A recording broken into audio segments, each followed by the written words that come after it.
Hey gang.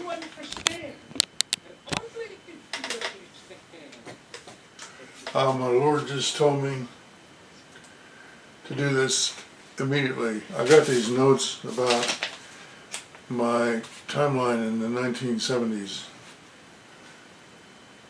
Lives of the world are not a problem if you understand.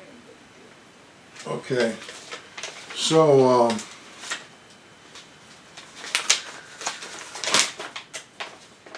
the 1970s, quite a bit of the time I didn't have a home of my own. I was staying with other folks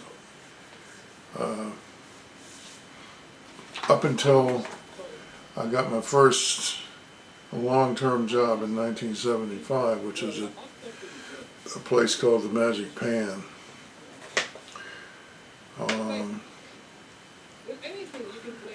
Now, when I ran, the places I was staying at in Takoma Park, Maryland,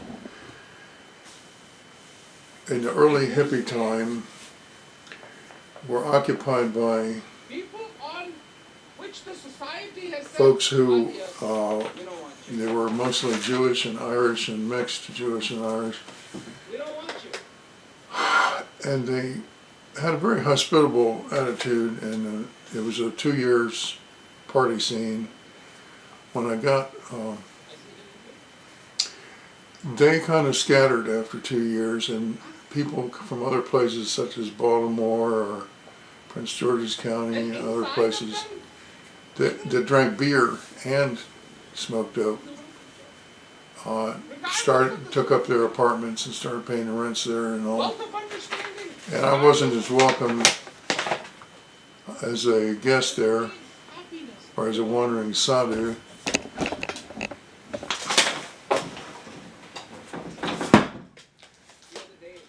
To them as there was to the people that forewent them. So I ended up at the house of one Lanny Tupper, who lived with his parents near to BCC High School in Bethesda. He was a funny guy. He went through a period of using too much LSD. He was a graphic artist. I mean, he was an artist. He did weird, detailed drawings, and he ended up doing the album cover for Nils Lofgren's first band, Grin. Now, Nils Lofgren's band had Bob Berbrick on drums from the Hangman and the Reekers. It had Robert Gordon, who later became one of the foremost rockabilly revivalists, and he teamed up with Link Ray, and he was well known among rockabilly aficionados in England and on the East Coast of the United States. Robert Gordon, he went to my junior high school, Western Junior High. So that was the band, and Nils Lofgren ended up being Neil Young's guitar player and Bruce Springsteen's guitar player. Last I heard, he was worth $60 million. One fact about him, that's not on the internet that I know of, he first married a woman named Nancy Wirth, W-I-R-T-H, a few years older than he was. She was, I believe, from BCC, Bethesda Chevy Chase High School, probably class of 64 or 65, and went to Montgomery Junior College at the same time I did. Now, so at Lanny's house, Lanny was a funny guy, and he hung out with all the musicians and artists, mostly musicians. And his mother grew up in Georgia. She had red afro hair, so obviously had some black background. And one of her childhood friends was a mixed race woman by the name of Butterfly McQueen, who played a little slave girl in the movie Gone with the Wind. And she spent the weekend right after Lanny's dad died, she spent the weekend with Lanny's mother, Margot, getting drunk. Because she was in town, Butterfly McQueen was in town doing a show at the City Grove Outdoor Theater in Gaithersburg, Maryland. So she stayed at our house where I was living, at the Tupper house. I think that was still in the late 60s. Now, once Lanny moved away from his parents' house, I think he went to Virginia and became a graphic artist there, where he met, I'll think of her name later. I had no place to go. And I was hitchhiking from Takoma Park to East-West Highway, and with not even knowing what my destination was. And I thought, God, well, I prayed to God, and I says, well, will you give me a place to go, a place, a destination, a place to sleep, and as an afterthought, and some food. So this guy, Jack Berkeley, one of my family names is Berkeley on my mother's side, from Colonial. Well, I think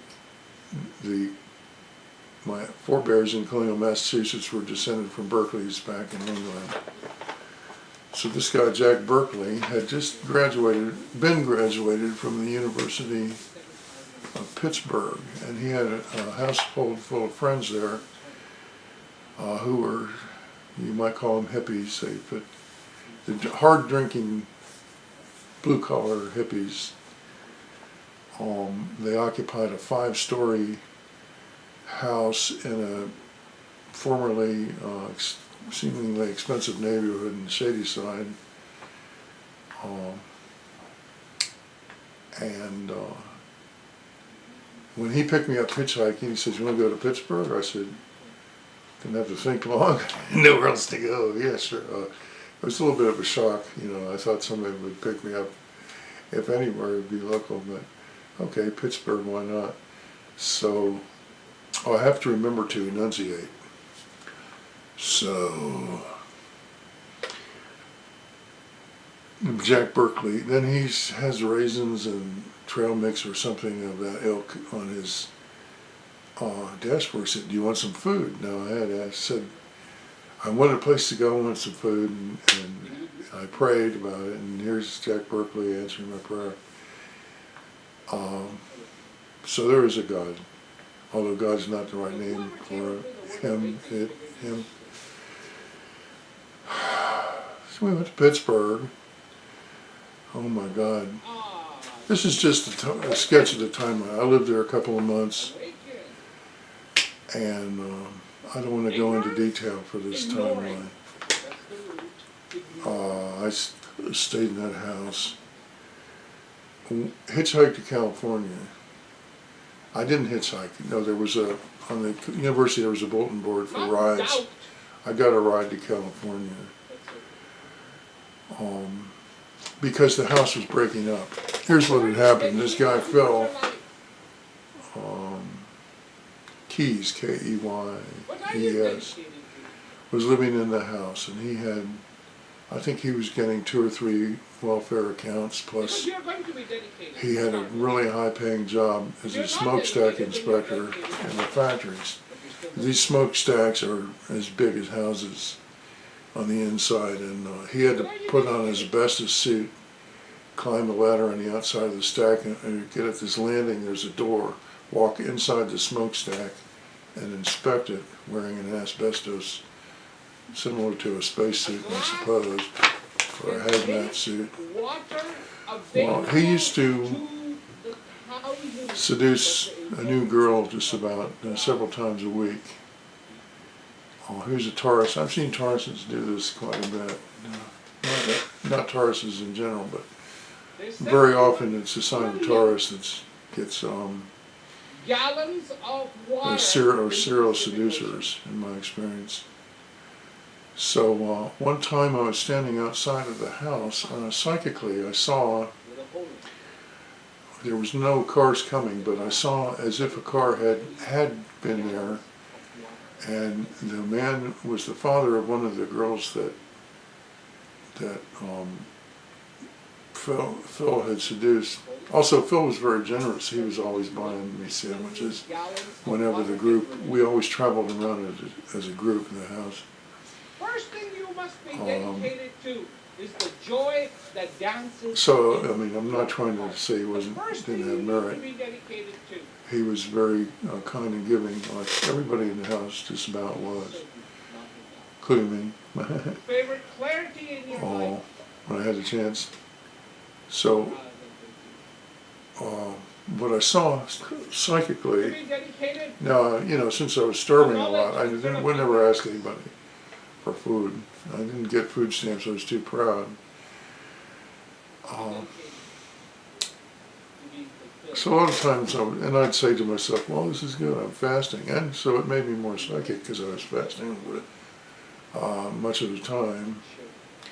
And I psychically saw this, or God, you could say God showed it to me, or breath dweller, which is a better name for him, showed me that there was a man driving by who was the father of one of the girls that Phil had seduced, and he was saying to himself, there's the den of iniquity, there's the bad place.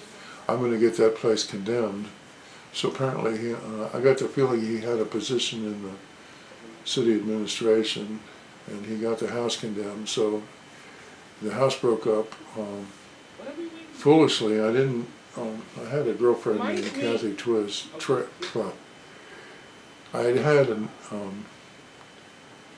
what do you call it? I had an incident, a very terrible incident with Kathy Triste, whom I liked, and I don't know why I didn't think of staying with her, but something impelled me to move on to California. So I had the notification on the bulletin board for rides. I got a ride as far as Nevada, and that's where the car broke down, and I had to hitchhike the rest of the way with my gear. One thing I did was, before leaving Pittsburgh, our next door neighbor was a mixed race man, was a family man with a job and children, a very nice guy. I forgot his name.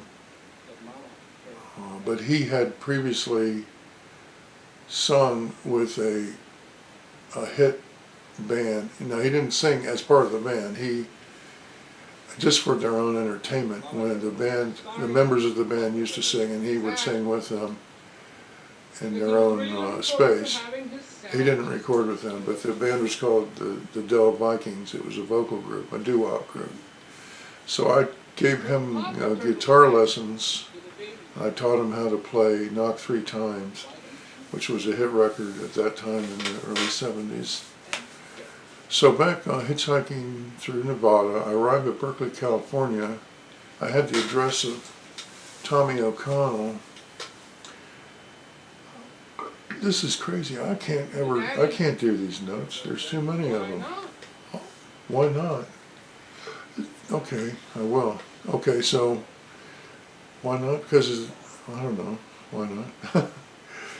Anyhow, Tommy O'Connell was in my high school, and he became orphaned at the age of 17. His dad was already dead. He had a younger sister and 2 older brothers.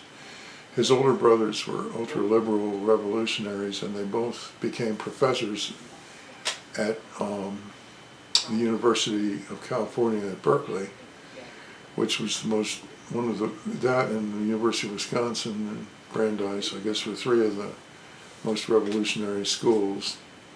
There were quite a few others.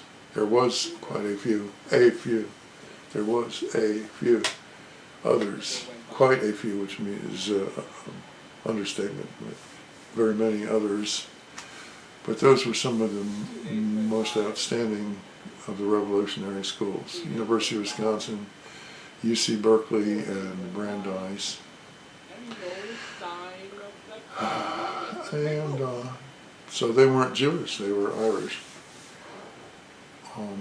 When they were up in the Great Lakes area, it might have been around the University of Wisconsin, they were pals with Stokely Carmichael, who lived up there. Maybe it might have been Detroit.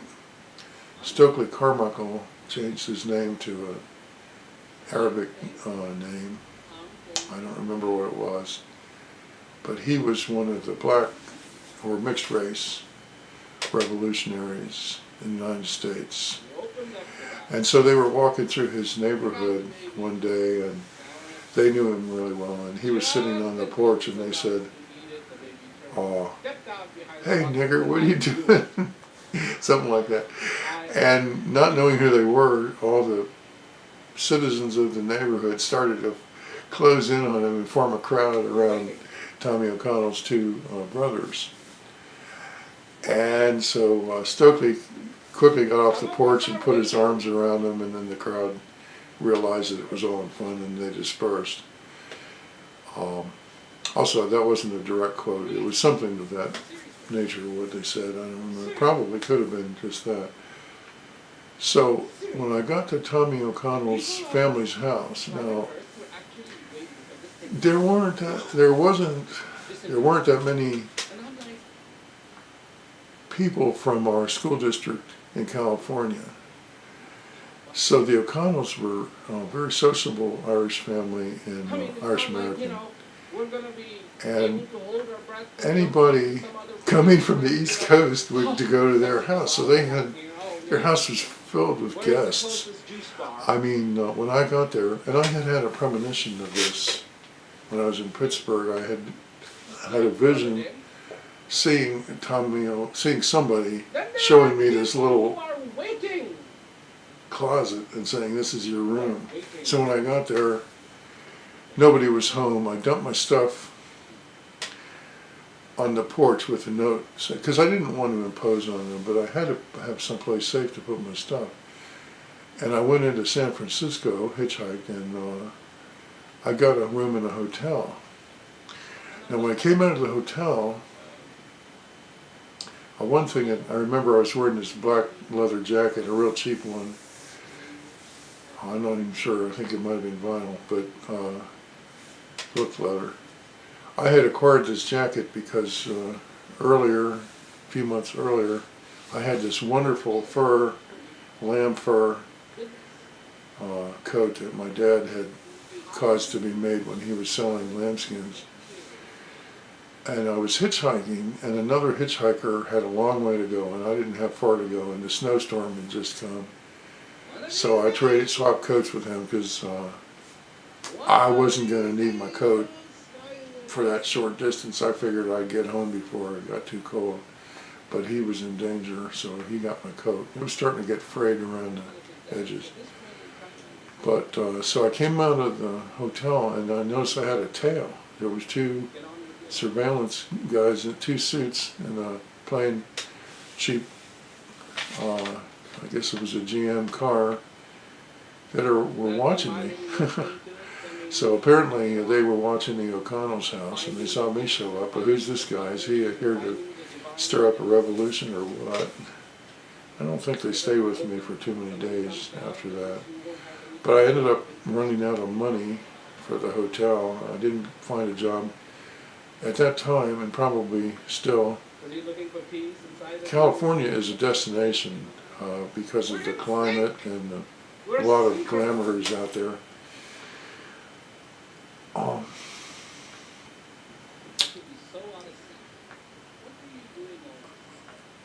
The job, so there's so many transients going there, it's hard to find a job. It's an employer's market for jobs, so I didn't find a job. So I went to O'Connell's house and I said, "Can I stay here?" And that's when Tommy showed me this. It was half a closet because there was a sloping roof, so the door was full height and the back of the closet was 0 height. And he stuck a mattress in there underneath the clothes hanging there, and that was my room. So I stayed there for a while. I had a couple of sales jobs, but even though I probably could have been a good salesman, I had a prejudice against selling. One of the jobs was in a puppy mill, and they said, "Oh, you know, you get to put the people alone in this little nook where they're alone with the dog, and once you get that, it's a sure sale. Well, I would get the people in there more than any of the other salesmen could, but I couldn't close the sale because I felt guilty about sales. Somehow I had been prejudiced. If somehow means that somebody had meant for me to be prejudiced, and they had prejudiced me. Obviously some foe. I don't specifically remember how I got prejudiced against sales, but obviously someone had spoken ill of sales with the intention of making me incapable of selling, which they succeeded at. So the other job I had was going door to door selling what was called photo coupons. It was a coupon where they get a discount set of photographs if they come into the shop, or I'm not sure, maybe the photographer goes out to their house or something. I did poorly at that. I wonder if I should tell this. So somehow when I got to the Bay Area, I was very aggressive sexually. I got in trouble the first week at the O'Connells because there was a lot of sexy girls there, and I tried to kiss every one of them, and one of them complained, or two of them complained. But while I was hitchhiking, I was wearing this brown suit. But O'Connell's brother, one of his brothers, the professors had a brown suit, and I was... I'm going to skip this story. I should be gone by now. What's the next thing? So, okay, eventually, after I felt like I wasn't getting anywhere in that area, I was wearing out my welcome. There's plenty of details I could add to this, but I hitchhiked to Los Angeles, and I remembered, I was gonna be involving myself with the yoga. Now, I had been initiated during the total eclipse of the sun in Baltimore, the one that Carly Simon sang about, that Mick Jagger attended up in Canada. But I was in Baltimore with this Tamil yogi named Yogi Ramaya, who claimed to be teaching Babaji's Kriya Yoga, which is the same that Yogananda claimed to be teaching, although Babaji appears to be a fictitious person. So I hitchhiked to LA. I spent a miserable night because all the smart hitchhikers would illegally hitch right on the interstate and risk getting arrested. But me, I sat on this lonely interchange all night. One car an hour or so went by, probably one every 20 minutes or half minutes. It seemed like ages. And finally in the morning I got a ride to LA.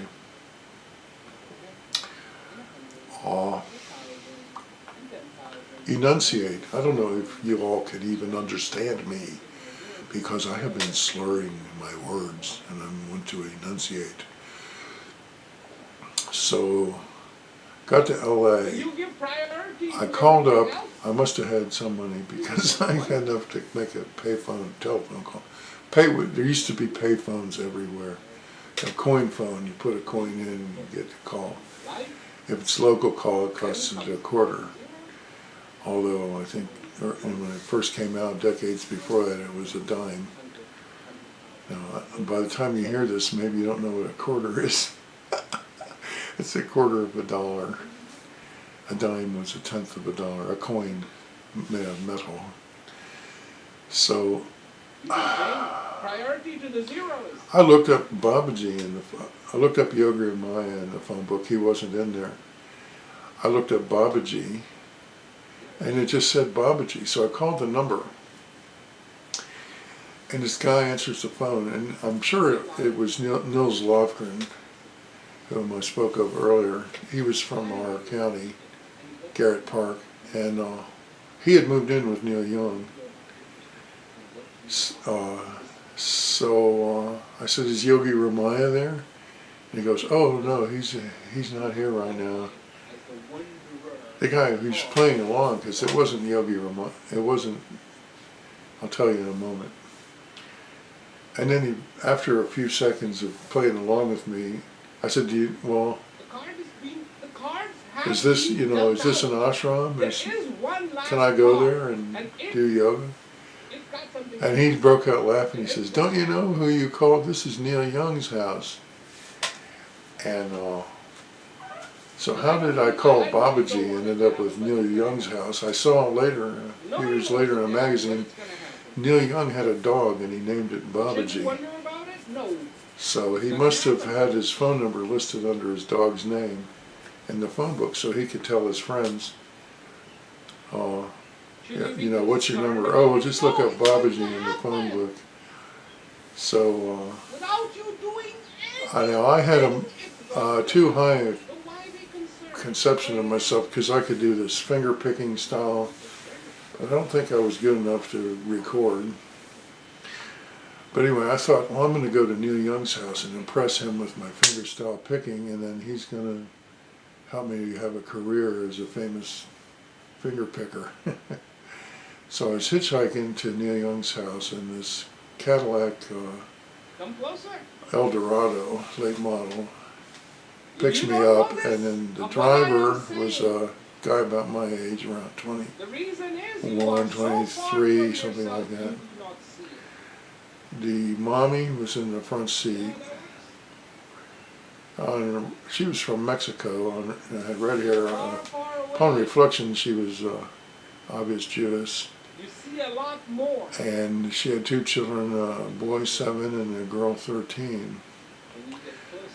So they somehow they thought I was charismatic, and she wanted to take me home with them. She was living as a whore with this guy named Ben in Northridge who had money because he was a scrap metal dealer, and he'd come home every night and just drink a lot. He didn't talk to any of the guests there. There were 2 guests, me and the driver. The driver was from Utah. He kind of acted like a servant to this woman. He'd hold her hair curlers while she was doing her toilet in the morning. He'd stand next to her like a good servant, and he'd drive them around. He was their chauffeur. So he was a Capricorn, and so was Ben. He was from Utah. So she tried to negotiate with, well, what do we have to offer you to come home with us instead? And they didn't know I was going to Neil Young's, but because his address was in the phone book under Babaji. I said, sex. Like I'd say, once I got to the West Coast, I became very sexually aggressive. And, I mean, just, don't misunderstand. I would make overtures. That's as far as I went. I would make sexual overtures, very, without restraint. I wasn't pussy. I didn't go beyond that if I got a rejection. So, then she looks at her 13-year-old daughter and says, Jerry? And, you know, Jerry didn't have any choice, so Jerry said, okay. So they took me home, and I was supposed to have sex with Jerry. I never did. Then the mother got jealous because I was thinking I was going to have sex with Jerry, because she said she had a 50-year-old vagina. No, she was 50, but she had a 13-year-old vagina. She was talking on the phone so I could hear her. This is very Jewish kind of talk. Kind of turned me off. But if she wanted to appeal to me, that wasn't the way it was. But that was a very, was Russian Jewish. I'm sorry, the Russian Jewish. The Russian Jews act that way. So I apologize to the Sephardi and the German Jews for saying that. But you never explained this to us, that there was 3 different categories. You never explained it to us. Stephen Birmingham was the only one to explain it. And his books are like all but forgotten, you know, lying on, getting dust on these big library shelves. So, anyway, I stayed there in Northridge for a couple of weeks. I had a few adventures that were not really very noteworthy. Then hitchhiked to Tucson.